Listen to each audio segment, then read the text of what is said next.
Hi everyone, this is Mary, and today I want to talk to you about something that many of us experience so regularly that we stop noticing it's there.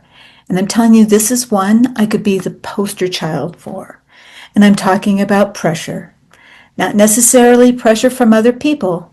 I'm talking about internal pressure. The pressure to do more, to get more done, to stay ahead, to figure things out and keep moving. The feeling that there's always something you should be doing. And even when things are going well, even when there isn't any immediate problem to solve, there's a part of you that stays alert. And it keeps scanning, keeps pushing, keeps preparing for what's next. And after a while, that pressure can start to feel normal.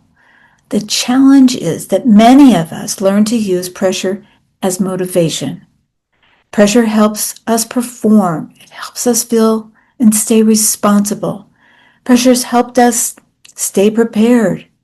Pressure's helped us avoid mistakes. And pressure has helped us feel productive. So over time, pressure stopped feeling temporary and started feeling like the way we have to live, especially if your system learned that being productive created approval. Staying busy kept you from falling behind. And being prepared helped you avoid criticism, or being alert helped you feel safe. The nervous system gets really familiar with that pace, so familiar that when things actually slow down or become calmer, or there's space to breathe, you can actually feel uncomfortable. And that's not because anything is wrong, but because calm feels unfamiliar. And I know you've heard me say this so many times. And unfamiliar can feel unsafe. And yet, as we continue growing, many of us begin discovering something new. That commitment doesn't have to feel like pressure, and that caring doesn't require urgency, and that growth doesn't always require pushing, that we can still move forward without constantly driving ourselves. And that calm and growth can exist together. This is one of the reasons people can struggle with rest, or feel guilty relaxing, or find themselves constantly looking for the next thing to do. It's not laziness. It's not a lack of gratitude. It's often a nervous system that has learned to equate pressure with safety. And if that's been your experience, it makes sense. Of course it does. Your system found a way to help you function, a way to keep moving, a way to stay prepared. But there comes a point where many people begin wondering, what would it feel like to move forward without carrying quite so much pressure all the time? So pressure has become such a familiar companion that you hardly notice it's there anymore. Let's do some tapping and around this today. So on the karate chop, even though there's a part of me that has learned to live with constant pressure, and it often feels like that's what keeps me moving, I'm open to creating a little more safety without it. There is always something to do, something to think about, something to stay on top of, something I should be doing. I keep pushing myself forward. I keep thinking ahead.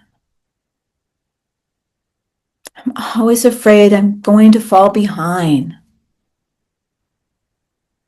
And that pressure has become so familiar. And of course, there was a reason for that.